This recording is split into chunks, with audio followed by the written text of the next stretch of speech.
بہت وقت پہلے کی بات ہے۔ پرانے چائنا کے مشرقی صوبے میں 3 مونکس رہتے تھے۔ ان کا نام کوئی نہیں جانتا کیونکہ انہوں نے کبھی کسی کو اپنے بارے میں بتایا ہی نہیں۔ انہوں نے کبھی کسی سے کوئی بات نہیں کی۔ چین میں بس انہیں 3 ہنستے ہوئے سادھوؤں کے نام سے جانا جاتا تھا۔ وہ تینوں ہمیشہ اکٹھے رہتے۔ ان کا بس ایک ہی کام تھا، وہ ایک گاؤں سے دوسرے گاؤں کا سفر کرتے رہتے۔ گاؤں میں داخل ہو کر وہ اس کے بازار یا کسی مرکزی جگہ پر کھڑے ہو جاتے اور ہنسنا شروع ہو جاتے۔ وہ پورے دل کے ساتھ ہنستے۔ انہیں دیکھ کر وہاں سے گزرنے والے، وہاں رہنے والے اور آس پاس کام کرنے والے لوگ بھی ہنسنے لگتے اور ان کے ارد گرد اکٹھے ہونے لگتے۔ آہستہ آہستہ ان کے چاروں طرف ایک ہجوم اکٹھا ہو جاتا اور سب لوگ اپنے غم بھول کر ان کی ہنسی میں ہنستے رہتے۔ ان کی ہنسی کے اندر اتنی بے ساختگی اور اپنا پن ہوتا کہ ان کی ہنسی پورے گاؤں میں پھیل جاتی۔ پورا گاؤں ان کی ہنسی میں شامل ہو کر ہنسنے لگتا۔ جب پورا گاؤں ہنسی کے سمندر میں ڈوب جاتا تو وہ لوگوں کو ہنستا چھوڑ کر چپ چاپ وہاں سے نکل جاتے اور کسی دوسرے گاؤں کا رخ کرتے۔ وہ نہ تو کسی کو کوئی درس دیتے اور نہ ہی کسی کو کچھ سکھانے کی کوشش کرتے۔ وہ تو کسی کے ساتھ کوئی بات ہی نہیں کرتے تھے۔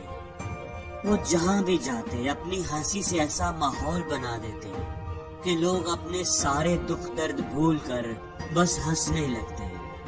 چائنا کے لوگ ان کے اس کام کی وجہ سے ان سے بہت پیار کرنے لگے اور آہستہ آہستہ وہ پورے چائنا میں مشہور ہونے لگے 3 لافنگ مونکس کے نام سے۔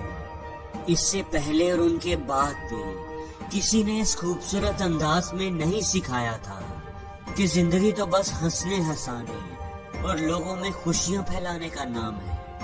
کئی سالوں تک وہ ایسے ہی گاؤں گاؤں گھومتے رہے، لوگوں کو ہنساتے اور خوشیاں بانٹتے رہے۔ اب وہ بوڑھے ہو چکے تھے۔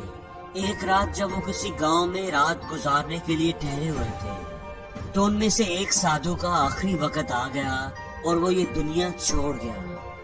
جیسے جیسے لوگوں کو یہ بات پتہ چلتی جاتی وہ اپنے کام چھوڑ کر اس گاؤں میں اکٹھے ہونے لگے۔ ان کو اس سادھو کے مرنے کا افسوس بھی تھا، لیکن وہ یہ بھی دیکھنا چاہتے تھے کہ اب یہ باقی 2 مونکس جو ہر وقت ہنسی بکھیرتے رہتے ہیں اب وہ کیا کریں گے۔ اب تو وہ ضرور روئیں گے، اپنے پیارے ساتھی کے کھو جانے پر دکھ کا اظہار کریں گے۔ یہ دیکھنے والی بات ہوگی کیونکہ آج تک کسی نے بھی ان کو روتے ہوئے نہیں دیکھا تھا۔ جب صبح ہوئی تو مختلف گاؤں سے آنے والے لوگ اکٹھے ہو کر اس جگہ پہنچ گئے جہاں وہ مونکس ٹھہرے ہوئے تھے۔ انہوں نے دیکھا کہ دونوں سادھو تیسرے سادھو کی لاش کے پاس کھڑے زور زور سے ہنس رہے تھے اور ہنستے ہی جا رہے تھے۔ گاؤں کے کچھ سمجھدار لوگوں سے رہا نہ گیا، وہ انہیں سمجھانے کے لیے آگے بڑھے کہ یہ آپ کا بڑا پرانا ساتھی تھا، زندگی کا ایک لمبا عرصہ اس نے آپ دونوں کے ساتھ گزارا تھا اور اب یہ اس دنیا سے چلا گیا ہے تو اس کے مرنے پر کیا آپ کو کوئی افسوس نہیں؟ کم از کم اس کے مرنے پر تو آپ کو ہنسنا نہیں چاہیے۔ تب ان مونکس نے پہلی دفعہ زبان کھولی اور لوگوں نے انہیں بولتے ہوئے سنا۔ کل جب ہم آپ کے گاؤں کی طرف آ رہے تھے تو راستے میں اس مونک نے ہم سے شرط لگائی کہ اب ہم بوڑھے ہو گئے ہیں اور مرنے والے ہیں، چلو شرط لگاتے ہیں کہ پہلے کون مرے گا۔ اور اب یہ شرط جیت گیا ہے۔ ہم اپنی ہار اور اس کی جیت پر ہنس رہے ہیں۔ وہاں کے رواج کے مطابق مرنے والے کو نہلا دہلا کر نئے کپڑے پہنا کر اس کی میت کو جلا دیا جاتا تھا، لیکن اس سادھو نے وصیت کی تھی کہ مجھے نہ ہی نہلایا جائے اور نہ ہی میرے کپڑے بدلے جائیں، میری میت کو ایسے ہی جلا دیا جائے۔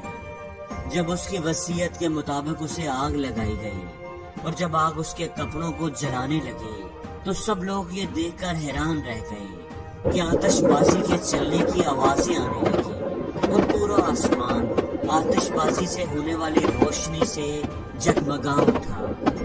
گاؤں کے بچے بوڑھے سبھی لوگوں کے چہروں پر اس آتش بازی کو دیکھ کر خوشی آ گئی، مسکراہٹ آ گئی اور وہ سب بھی ان دونوں مونکس کے ساتھ مل کر ہنسنے لگے۔ اصل میں اس سادھو نے اپنے لباس میں کچھ پٹاخے اور آتش بازی کا سامان چھپایا ہوا تھا جو آگ لگنے کی وجہ سے پھٹ گیا اور لوگوں کے چہروں پر ہنسی بکھیر گیا۔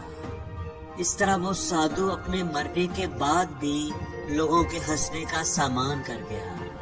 اس لیے دوستو، زندگی میں جب کبھی کوئی فکر یا پریشانی آ جائے تو اس بوڑھے مونک کو یاد کر کے اپنی اس پریشانی کو ہنسی میں اڑا دیں، مسکراہٹیں بکھیرتے رہیں۔ ہو سکتا ہے آپ کی ہنسی کی وجہ سے کوئی اور ذرا دیر کے لیے اپنے غم بھول جائے اور مسکرا دے۔ اور زندگی میں ہر روز کچھ نیا سیکھو، نیا سوچو، نیا کرو۔